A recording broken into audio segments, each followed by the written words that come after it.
In the heart of Sunny Meadow Forest lived a big, fuzzy bear named Bobby, and Bobby had a secret. Well, it wasn't much of a secret. Bobby loved honey. He loved it so much, he dreamed about it, sang songs about it, and spent most of his day just thinking about golden, gooey, delicious honey.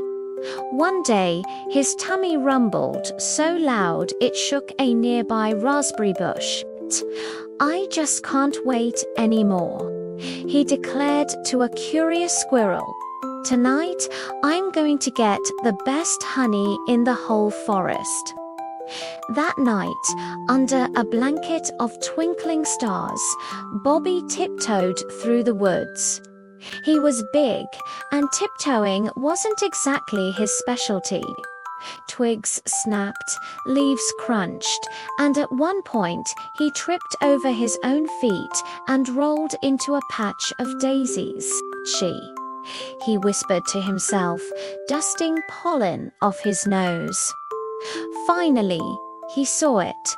The great oak tree, home to the busiest beehive in the forest. It buzzed gently, like it was humming a lullaby. "Operation Honey Heist is a go," Bobby mumbled, trying to sound like a spy. He carefully, oh so carefully, reached a giant paw towards the hive entrance. He could smell the sweet perfume of honey, and his mouth began to water just as his claws touched the waxy edge.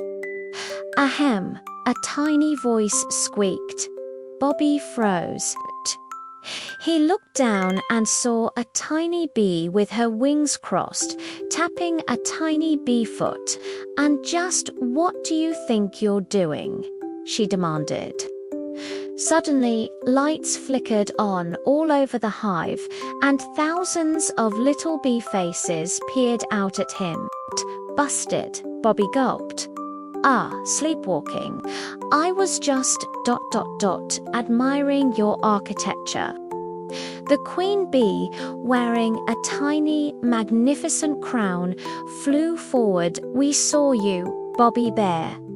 You were trying to take our honey." Bobby's ears drooped. He knew he was wrong.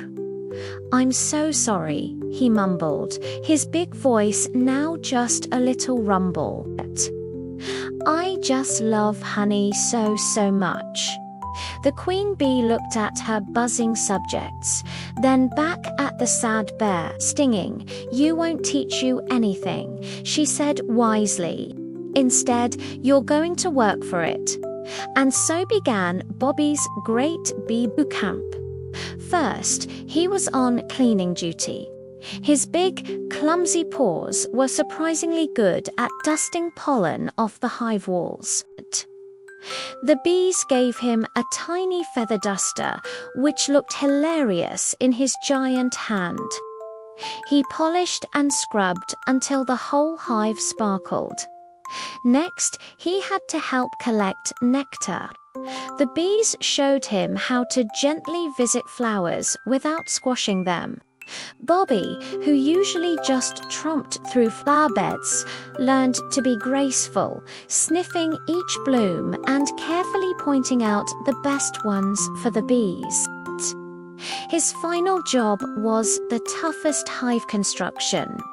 He helped lift heavy drops of sap and hold honeycomb walls in place while the bees sealed them with wax. He was big and strong, and the bees found him very helpful. He worked all through the next day, humming along with the bees' buzzing songs. He wasn't just a honey-hungry bear anymore, he was part of the team. By sunset, Bobby was tired but happy. He had never worked so hard in his life.